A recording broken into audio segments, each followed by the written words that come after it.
ಒಂದು ತಿಂಗಳಲ್ಲಿ 40% ರಿಟರ್ನ್ ಕೊಟ್ಟೈತೆ, ಒಂದು ವರ್ಷದಲ್ಲಿ 1400% ರಿಟರ್ನ್ ಕೊಟ್ಟೈತೆ. ಅಂದ್ರೆ 14 ಪಟ್ಟು.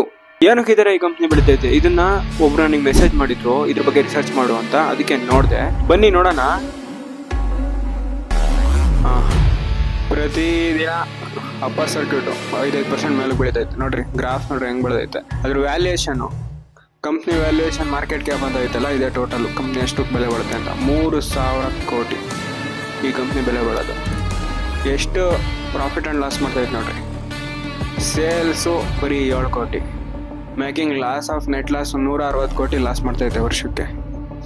ಈ ಕಂಪ್ನಿಗೆ ಇಷ್ಟೊಂದು ವ್ಯಾಲ್ಯೂಯೇಷನ್ ಏನೋ ಕೊಡ್ಬೇಕು. ಓನರ್ಸ್ ಹತ್ರ 94% ಹೋಲ್ಡಿಂಗ್ಸ್ ಐತೆ ಪರ್ಸೆಂಟೇಜು. ಈ ಶೇರ್ ಲಿಟ್ರಲಿ ಟ್ರೇಡೇ ಆಗ್ತಿಲ್ಲ ಬ್ರದರ್.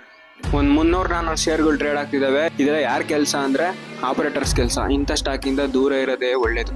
ಹಿಂಗೆ ಹೆಂಗೆ ಮೇಕೋಗಿದ್ದಾವೋ ಹಂಗೆ ಕೆಳಗೆ ಬರ್ತವೆ. It is not investment advice. ನಿಮ್ಮ ರಿಸರ್ಚ್ ನೀವು ಮಾಡಿ, ಇಂಥ ಕಂಪ್ನಿಗಳಿಂದ ದೂರ ಇರಿ. ಇದೇ ಥರ ಇನ್ನೊಂದು ಕಂಪ್ನಿ ಇದೆ, ಎಲೆಟ್ಕಾನ್ ಅಂತ. ನಾನು ಲಿಂಕ್ಡ್ಇನ್ ಪೋಸ್ಟಲ್ಲಿ 5 ತಿಂಗಳಿಂದನೇ ಅದ್ರ ಬಗ್ಗೆ ಎಕ್ಸ್ಪ್ಲೋರ್ ಮಾಡಿದ್ದೀನಿ, ಹೋಗಿ ನೋಡಿ.